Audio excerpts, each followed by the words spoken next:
let's talk about virtual reality.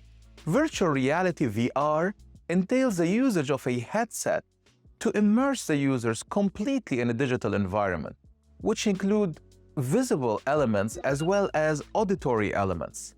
Virtual reality was initially intended for virtual gaming, and it is still the case.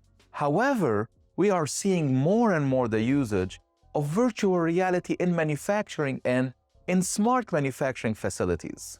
Using VR can help a remote expert train and tell the individual how to debug to find a solution for a problem.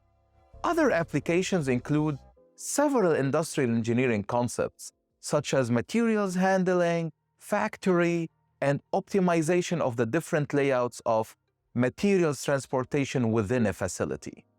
And that's what virtual reality is.